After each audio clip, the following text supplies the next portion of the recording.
Kalau kita melihat kondisi manusia dalam marah, ternyata ada marah yang dibolehkan. Kita harus marah. Ada 4 kondisi manusia. Marah karena Allah, marah karena Allah dan karena dirinya sendiri. Ada marah karena dirinya sendiri. Dan ada manusia yang tidak marah untuk Allah dan tidak marah untuk dirinya sendiri. Seperti apa contoh marah karena Allah? Kita tuh lebih sering marah untuk diri kita sendiri.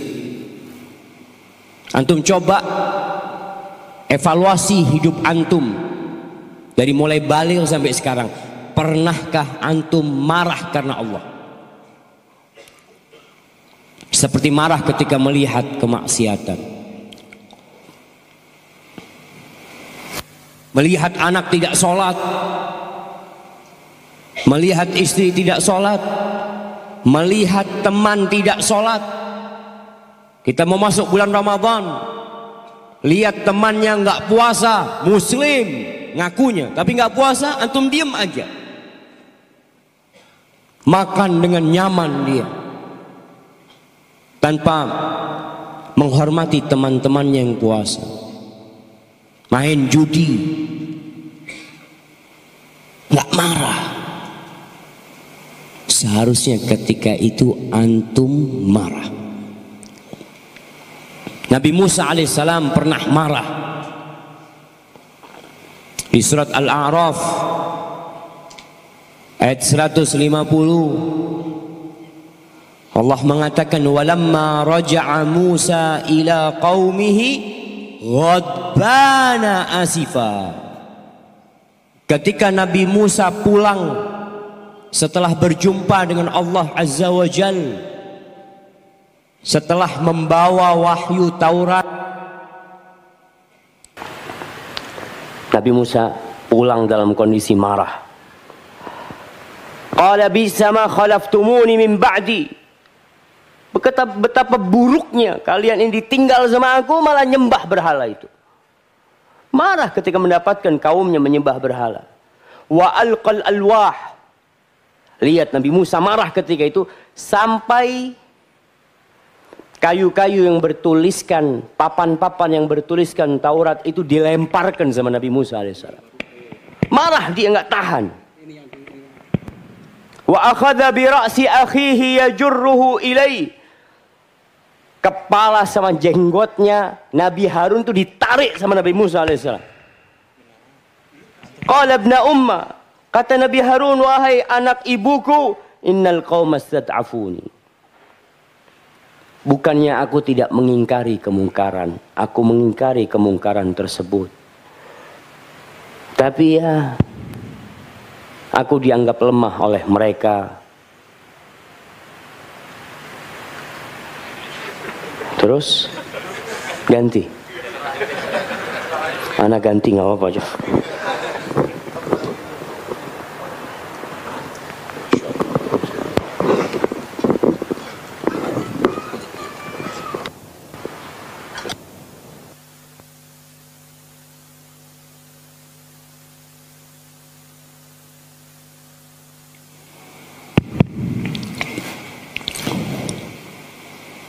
Wakadu yaqtulunani. Mereka hampir membunuh aku. Maka Nabi Harun menceritakan apa sebenarnya yang terjadi. Tapi Nabi Musa udah marah duluan karena dia melihat mereka menyembah berhala. Pernahkah antum melihat tontonan-tontonan berhala? Orang-orang menyembah berhala, lalu hati antum marah. Pernah antum melihat patung-patung, kadangkala ada perumahan-perumahan mewah, masuk itu berhala yang ada jangan. Dewa-dewa Yunani itu dipasang di pintu masuk perumahan. Sebagian itu menggambarkan malaikat, Tahu yang pakai sayap? Antum marah nggak melihat itu? Oh, udah biasa, Ustaz. Antum akan ditanya jamaah. Antum melihat kemungkaran, mengingkari kemungkaran itu dengan lihat 3 tahapan. Yang pertama dengan tangan bagi yang memiliki kekuasaan, yang memiliki kemampuan. Jamaah,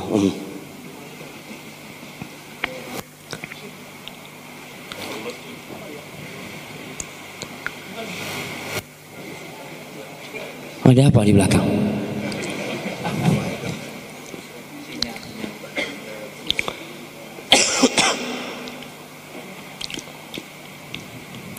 Kalau antum tidak bisa mengingkari dengan tangan antum, ingkari dengan lisan antum. Nggak bisa hati antum harus marah melihat kemungkaran tersebut. Harus ada amarah itu. Benci dengan kemungkaran tersebut. Untuk melewat klub-klub malam, tempat kemaksiatan, antum harus marah. Kok ada tempat seperti ini di bumi Allah Azza wa Jalla? Kok dibiarkan? Waktu Jumatan melihat orang-orang nggak sholat, antum harus mengingkarinya. Rasulullah Sallallahu Alaihi Wasallam pernah marah kepada istrinya, tapi marahnya karena Allah Azza wa Jalla.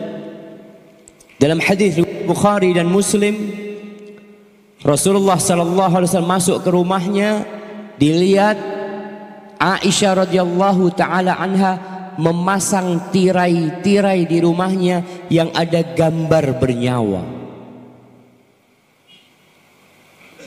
Nabi masuk, fatalawwana wajhuhu, wajahnya berubah, marah.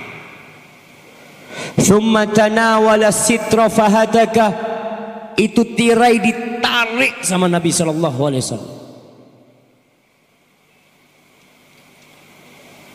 Wa qala Nabi sallallahu alaihi wasallam, Aisyah menceritakan ketika itu Nabi mengatakan alaihi salatu wassalam, min asyaddin nasi adzaban yaumal qiyamah alladzina yusawwiruna hadhihi suwar.